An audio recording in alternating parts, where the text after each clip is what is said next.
नमस्कार दोस्तों।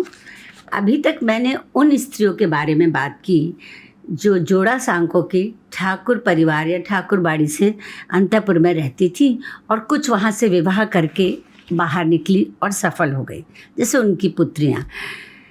एक स्त्री ऐसी भी थी जो बाहर की दुनिया से थी पर अकस्मात रवि ठाकुर से जुड़ गई, तो उनकी कथा कहलाती है रानू भानू की कथा। एक स्त्री जो ठाकुर परिवार से जुड़ी। सुनील गंगोपाध्याय के द्वारा लिखित और अमर गोस्वामी ने इसका अनुवाद किया है। रानू जिसके कई नाम थे। भानु आप समझे कौन है? रविन्द्रनाथ ठाकुर ने शुरुआती दौर में जब लिखना शुरू किया था तो भानु सिंह के नाम से भी लिखते थे। इस पुस्तक के तथ्य रानू मुखोपाध्याय की पांडुलिपि, भानु सिंह की पत्रावली, प्रशांत कुमार पाल की लिखी रवि जीवनी, रविंद्र जीवन कथा, पोएट एंड प्लोमैन एंड्रू ने जो रानू की उपस्थिति की गवाह थे, मैरियाड माइंडेड पोएट कृष्ण कृपलानी की रवि ठाकुर पर बायोग्राफी, शंख घोष रचित कबीर अभिप्राय। इस पुस्तक के अधिकांश हिस्से विदेश प्रवास में लिखे गए। तो किस्सा यूँ शुरू होता है कि अब मैं आपको किस्से की दुनिया में ले चलती हूँ। प्रिय रवि बाबू, मैंने आपके गल्प गुच्छ की सारी कहानियाँ पढ़ ली हैं, समझ भी गई हूँ, सिर्फ शुद्धित प्राषांत समझ नहीं पाई। अच्छा, वह बूढ़ा जो ईरानी बांदी की बात कह रहा था, उस बांदी की कहानी क्यों नहीं सुनाई? इसे सुनने की इच्छा करती है, आप लिखिएगा ज़रूर। अच्छा, जय पराजय कहानी के अंत में शेखर के साथ राजकुमारी की शादी हुई थी, ऐसा ही है ना? लेकिन मेरी दीदी कहती है कि शेखर मर गया। आप लिखिएगा कि शेखर बच गया और राजकुमारी से उसकी शादी हो गई, ठीक है ना? अगर शेखर की सचमुच मौत हो गई तो मुझे बड़ा दुख होगा। मुझे आपसे मिलने की खूब इच्छा होती है। एक बार आप हमारे यहाँ ज़रूर आइएगा। आइएगा ज़रूर, नहीं तो आपसे कुट्टी हो जाएगी। आप अगर यहाँ आएँ तो आपको हमारे शयन कक्ष में सोने दूंगी, अपने खिलौने भी दिखाऊंगी। इति रानू। अब रविन्द्रनाथ टैगोर की आदत थी कि सुबह सुबह वो अपनी डाक देखते थे और चिट्ठियाँ पढ़ना उन्हें बेहद पसंद था, और ताज़ी चिट्ठियाँ जो रोज़ आती थी उन्हें वे ज़रूर पढ़ते थे। उस चिट्ठी को उन्होंने 2 बार पढ़ा। चिट्ठी भेजने वाले ने अपनी पदवी नहीं, सिर्फ अपना नाम लिखा था। हाँ, पता ज़रूर लिखा था बनारस का। तो फिर रानू कौन रही होगी, कितनी उम्र होगी? चिट्ठी की भाषा से तो वो कम उम्र की लगती है, पर जिस तरीके से वो रवि बाबू कहकर उनको संबोधित करती थी, उससे लगता था कि वो कोई उम्र दराज है। हम आपको अपने शयन कक्ष में सोने देंगे, ये शब्द पे रवि ठाकुर बहुत मुस्कुराए। रानू कवि की एक बेटी का भी नाम था दरअसल। इसी बीच रवि बाबू बहुत बीमार पड़ जाते हैं और उन्हें कुछ भी अच्छा नहीं लगता दरअसल। तो उसी समय उन्हें एक चिट्ठी मिलती है जो ताज़ी हवा के झोंके की तरह उन्हें लगती है कि प्रिय रवि बाबू, आपने इतने दिनों तक मुझे चिट्ठी नहीं लिखी, जिससे मैं बहुत नाराज़ थी, मगर आपकी चिट्ठी पाकर मैं बहुत खुश हो गई हूँ। आपको मेरा अच्छा नाम पता है? प्रीति। बहुत सुंदर नाम है ना? स्कूल में मुझे सब इसी नाम से पुकारते हैं, मगर आप मुझे रानू नाम से ही बुलाइएगा। मुझे ये नाम ज़्यादा पसंद है, इसी से कह रही हूँ। मेरे बहुत सारे नाम हैं, रानी, राजा, बाबा, सभी खूबसूरत है ना? जो आपने जो कर्ता के नाम से कर्म नाम का जो बढ़िया भाषण दिया था, वह भारतीय प्रवासी में छपा था। इससे साबित होता है कि रानू हर चीज़ उनकी पढ़ा करती थी, उनकी हर जानकारी रखती थी, और मतलब सुंदर फूल वाले कागज़ पर चिट्ठियाँ लिखा करती थी, जैसे कोई प्रेमिका अपने प्रेमी को लिखती है। पर उसकी उम्र बहुत छोटी थी और उसने अपने घर का पता भी दिया था, और बार बार उसे कहती थी मुझे आपसे मिलने की इच्छा है। तो उन्होंने, कवि ने लिखा था कि मुझे देखकर तुम डर जाओगी, दाढ़ी मूछ वाला मेरा भयंकर चेहरा है और मेरी उम्र भी काफ़ी हो चुकी है, 57। तो उसने, रानू कहती है नहीं, आपकी उम्र 57 नहीं, सिर्फ 27 वर्ष की है। अब एक एंड्रूज थे। एंड्रूज जो थे वो रविन्द्रनाथ के भक्त थे और गांधी जी के भी भक्त थे। शांति निकेतन विद्यालय में उन्होंने पढ़ाने की जिम्मेदारी ली थी, पर इसके लिए उनको बहुत ज़्यादा वक्त नहीं मिलता था। वो इधर उधर कई विदेशी पत्रिकाओं में इनके रविन्द्रनाथ टैगोर के बारे में उल्टा सीधा छपता रहता था, तो वो उसको लेके आते थे, और वो ब्रिटिश सरकार के इस तरीके के शासन के खिलाफ थे। आखिर फिर धीरे धीरे रवि बाबू की एक पीड़ित पुत्री रहती जो अपने ससुराल में रहती है और बहुत तकलीफ़ में रहती है और उसकी मृत्यु हो जाती है। रवि बाबू इतने दुखी हो जाते हैं और अचानक से उन्हें रानू की याद आती है और वे काशी पहुंच जाते हैं रानू से मिलने। जिस तरह की परिपक्व चिट्ठियाँ रानू उन्हें लिखती थी तो उन्हें लगता था कि वो उम्र में बड़ी होगी। 10-11 साल की बालिका, घुंघराले बाल, हिरनी सी आँखें, गुलाबी साड़ी में लिपटी रवि बाबू की आँखें एकदम चौंधिया गई। बहुत खूबसूरत थी रानू। उनके परिवार के सारे लोग उन्हें जानते थे। रानू खफा हो गई कि रवि बाबू सबसे बात कर रहे हैं। वो उन्हें बच्चा समझ रहे थे और मुझसे ही बात नहीं कर रहे हैं। रविन्द्रनाथ जी के लाख कहने पर भी उसने रवि बाबू का संबोधन नहीं छोड़ा। उसका कहना था कि ये बड़े लोगों के लिए, उसका कहना था कि मैं आपको अलग तरीके से प्यार करती हूँ, इसलिए जो सब कहते हैं, जो सब संबोधित करते हैं वो मैं नहीं करूँगी। और फिर उन्होंने बताया कि वह पहले भानु सिंह के नाम से लिखते थे, तो इस बात पर उसने कबूल कर लिया कि वो उनको भानुदा कहेगी। रानू ने रवि बाबू को डांटा कि फालतू के भाषण देते रहते। वो बिल्कुल नहीं डरती थी, सब रवि बाबू से बहुत डरते थे। कहानी कविता क्यों नहीं लिखते, पूरे समय भाषण देते रहते हो, इधर उधर के काम करते रहते हो। और रानू का मन जो है शांति निकेतन जाने के लिए बहुत करता। और अचानक से जब वो वहाँ पर पहुँच गए तब सबसे उन्होंने तय किया कि अब जो है, रानू ने कहा कि हम सब लोग शांति निकेतन जाएंगे। थी तो रानू छोटी, उसके बड़े भाई बहन थे, पर उसके माता पिता भी उनसे बड़े प्रभावित थे। तो उन्होंने ये कहा कि हाँ ठीक है, हम सब शांति निकेतन जाएंगे। तो शांति निकेतन जाने से उनको बड़ा सबको बहुत अच्छा लगा और वो पूरे समय आज़ाद हिरनी की तरह पूरे शांति निकेतन में घूमती रहती थी। और वो वहाँ लिखते रहते थे रवि बाबू, तो उनके हाथ से कलम छीन लेती थी और उनसे कहती थी कि क्या आप पूरे समय लिखते रहते हैं, ऐसा इतना बड़ा हादसा हो गया और आप लिख रहे हैं। उन्होंने कहा क्या हादसा हुआ?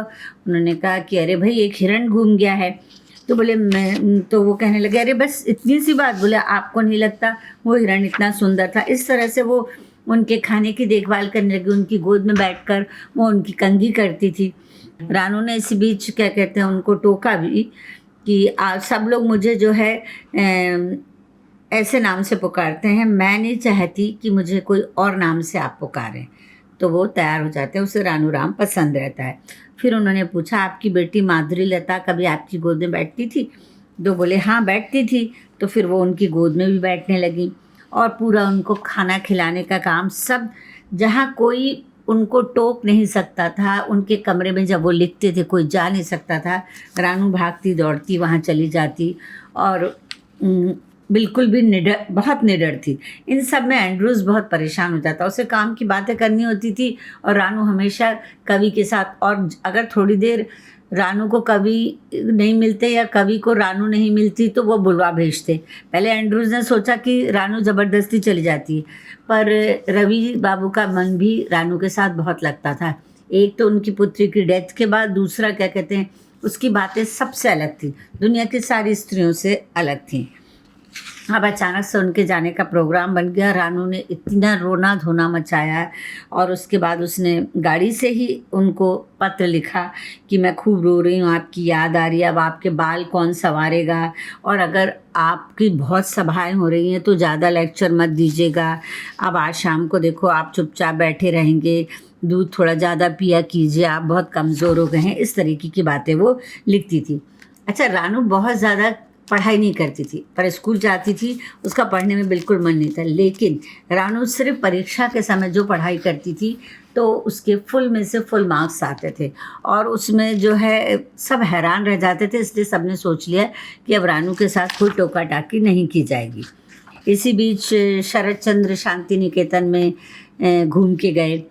फिर अब ये एक दिन एक अपरिचित व्यक्ति भीमराव शास्त्री, जो मराठी सज्जन थे, जो शांति निकेतन में शास्त्रीय संगीत के शिक्षक थे, वो अचानक किसी काम से वाराणसी आए।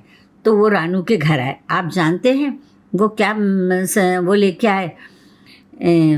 उन्होंने आते ही से कहा कि गुरुदेव ने मुझे भेजा है और कहा है कि इस जो घर में रानू नाम की लड़की रहती है वह कैसी है, ज़रा उसका पता करते आइएगा, क्योंकि इन लोग का बहुत दिनों से पत्रों का आदान प्रदान नहीं हुआ था। तो उनके पिताजी हंसते बोले, ये मेरी पागल बेटी है, तेज़ी से बड़ी हो रही है, लेकिन रवि बाबू के नाम से पागल रहती है। इस तरीके की बातें तब की जा सकती थी, आज इस तरीके की बातें कोई करे तो शायद शक भी पैदा होता है। पर जैसे नॉर्मली हम देखें तो हम इस कथा को ये कहा गया है कि रानू भानू की विचित्र कथा, तो ये सचमुच विचित्र है।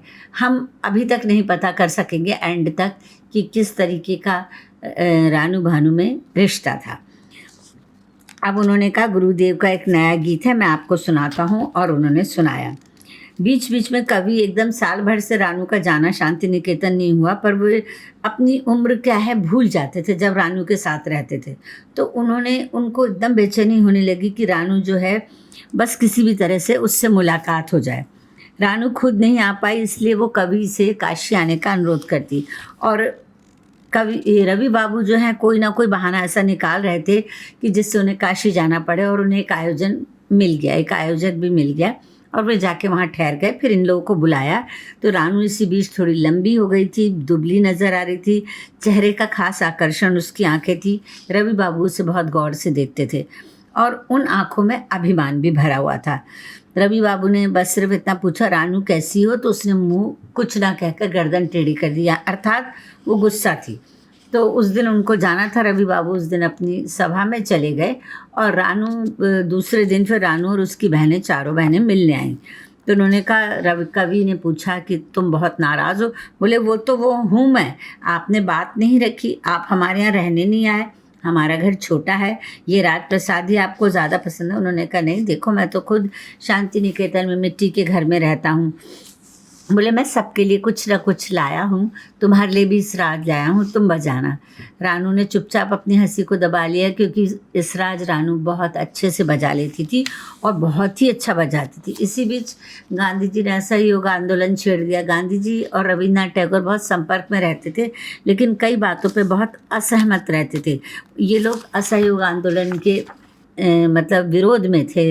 रविन्द्रनाथ टैगोर, गांधी जी वैसा करना चाहते थे, तो उन्होंने एंड्रूज़ के थ्रू जो है एक प्रस्ताव भेजा दिल्ली में कि जब आप कहेंगे मैं दिल्ली आ जाऊंगा, फिर हम पंजाब की हालत भी देखेंगे। पर गांधी जी अपने हिसाब से काम करते थे। अब एंड्रूज़ के साथ बड़ी मुसीबत थी कि वो गांधी जी को संभालें कि रविन्द्रनाथ टैगोर को। फिर ये बातें चलती रहीं, ये उनकी क्योंकि राजनीति से जुड़ी बातें थी, तो इन बातों को मैं अभी एक तरफ कर दूंगी, क्योंकि अभी हम रानू भानू की कथा सुन रहे हैं। तो लिखते वक्त वो वैसे किसी की उपस्थिति नहीं चाहते थे, पर फिर भी उन्होंने एक बहुत गंभीर पत्र लिखा।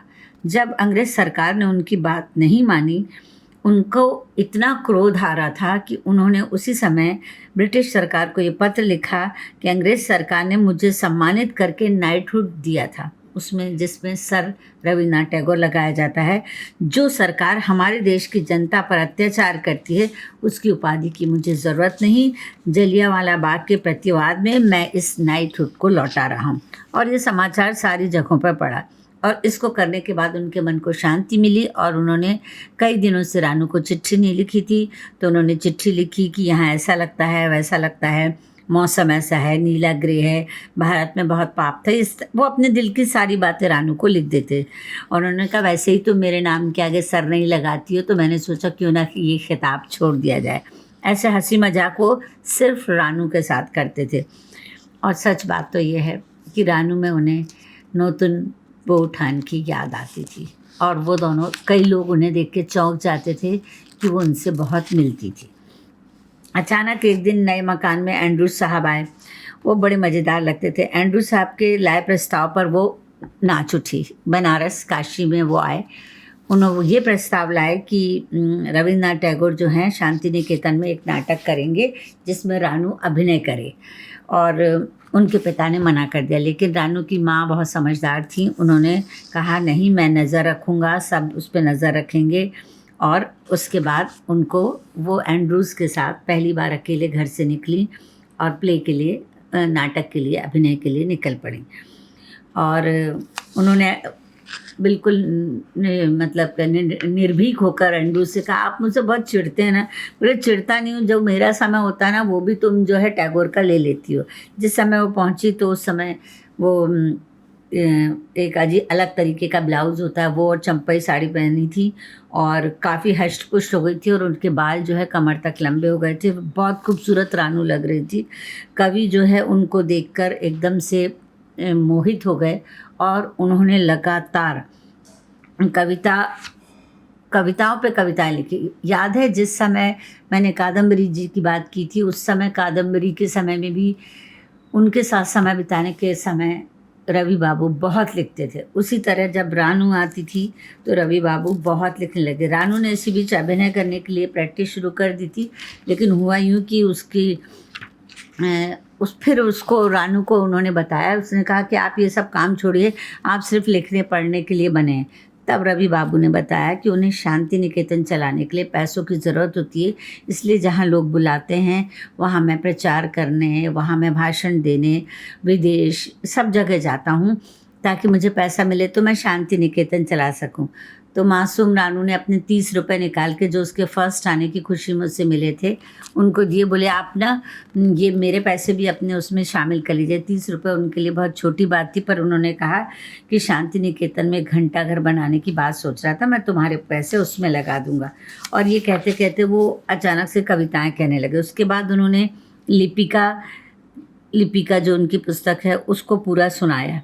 और एक दिन तो ये हुआ कि रात भर दोनों रात भर बातें करते करते सुबह हो जाती थी, पता ही नहीं चलता था। वो अपने पिता से बोलती कि मेरी जाने की इच्छा यहाँ से नहीं होती, क्या मैं यहाँ नहीं पढ़ सकती? उन्होंने कहा नहीं।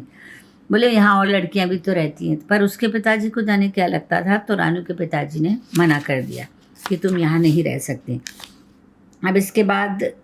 अब रविन्द्रनाथ टैगोर ने सोचा कि वो अमेरिका और इंग्लैंड जाकर पैसा इकट्ठा करेंगे, पर उन्हें नहीं पता था कि नाइटहुड की उपाधि लौटाने के बाद उनको इतना तिरस्कृत किया जाएगा कि विदेशियों ने उनका बायकॉट कर दिया, जिसकी वजह से उनको पैसा नहीं मिला। फिर भी कुछ लोग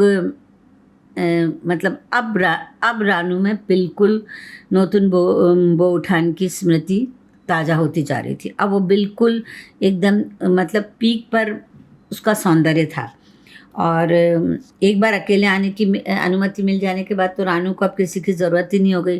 वो आराम से शांति निकेतन से आती जाती रहती थी। इस बार विसर्जन का पूर्वाभ्यास पूरे दम से चल रहा था और अचानक से उन्होंने देखा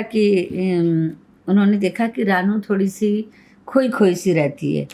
तो उन्होंने पूछा भी कि तुम कुछ खोई सी? बोले, भानु दादा, मैं जीवन भर वही रहूँगी आपके लिए, ज़रा भी नहीं बदलूँगी। तो उन्होंने कहा, देखो तुम प्रैक्टिस मत करो, तुम्हें बुखार हो रहा है। पर उसने जब प्ले किया तो बहुत अच्छा हुआ। तो उन्होंने फिर अपने मन की बात बताई कि मेरी बोले एक बहुत प्रिय थी, वो हम सबको रुला कर चली गई और मुझे तुम में वो दिखती हो, इसलिए मुझे ना तुम बहुत अच्छी लगती हो। उसने कहा, लेकिन मैं किसी के जैसी नहीं लगना चाहती, मैं रानू हूँ। उन्होंने कहा, तुम सिर्फ नूतन नहीं, तुम अभिनव हो, ऐसा टैगोर ने रानू के लिए कहा। एक बार उन्होंने कहा कि एक प्ले करूँगा जिसमें मैं तुम्हारे साथ हीरो का रोल करूँगा। सब खूब हंसे इस बात को लेकर, लेकिन अब वो कर सकते थे क्योंकि रानू अब काफ़ी बड़ी हो गई थी और एंड्रूज़ पर शांति निकेतन को चलाने की काफ़ी जिम्मेदारी थी। इसके बाद कवि के भाई बहनों में एक बड़े भाई थे द्विजेंद्र नाथ, उन्होंने परमानेंट वहाँ रहना शुरू कर दिया था और गांधी जी के असहयोग आंदोलन के कारण थोड़ा सा वातावरण जो है वो थोड़ा अशांत हो गया था। इसी बीच एल्महर्स्ट हैं वो एक्चुअली आए थे पढ़ाने शांति निकेतन में, पर उन्होंने जब देखा कि यहाँ तो बहुत गंदगी है, खेती बाड़ी में लोग बाग खेतों में जाते हैं, उसके लिए शौचालय नहीं है और इन सब चीज़ों में वो इतना जुड़ते गए कि कहना चाहिए कि एल्महर्स्ट और रानू जो है बहुत बातें करते थे। वो उन्हें इंग्लिश पढ़ना सिखाते थे और फिर रानू उन सब के बहुत मज़े लेती थी। अंग्रेज़ों के कभी उनको आम खाने के बारे में बात करती थी। सब उसको देख के बोलते थे, तुम कितनी सुंदर हो, तुम कितनी सुंदर हो। और अगर एक दिन उन्होंने बोल दिया कि तुम्हारे कारण उनके काम में बहुत डिस्टर्ब होता है, तो वो थोड़ा-सा घर उनकी किसी ने बहन या किसी ने बोला, तो वो अपने कमरे में जाकर चुपचाप बैठ गईं। तो बोले तुम तो बोले तुम्हारे पास तो कुछ भी नहीं है, तुम चुपचाप यहीं बैठी रहो, तुम्हारी कोई वैल्यू नहीं है। तो वो अपने कमरे में जब बैठी रही, फिर उसके बाद बहुत रात हो गई, जब वो नहीं पहुंची तो आवाज़ देकर उन्होंने रानू को बुलाया। तब वो पूछ के गई, बोले तुम क्यों नहीं आई? पर वो किसी की चुगली नहीं करती थी। बोले अच्छा रानू, मैंने बहुत दिनों से छुट्टी नहीं ली, मैं शिलांग जाने वाला हूँ, तो तुम मेरे साथ पहाड़ों पर चलोगी? तो बोली वो तो सुंदर जगह है, लेकिन क्या पिताजी मुझे जाने देंगे? बोले ऐसा करता हूँ, तुम्हारे पिताजी को पत्र लिखता हूँ और उन सबको भी ले चलने की व्यवस्था करता हूँ। और ये लोग सब शिलांग चले गए। एल्महर्स्ट समझ गया था कि यहाँ मध्यस्थता करने से समस्या का समाधान नहीं है। उसने गाँव में स्कूल खोलने की ज़रूरत है, मोची का चमड़े का काम जानते हैं, किसानों को कीड़े लगने के बचाव, ये सब सिखाते सिखाते, मतलब वो राजनीतिक विषय में अपनी राय नहीं देते थे, वो ये सब करते थे और उनके साथ रानू की बहुत जमती थी।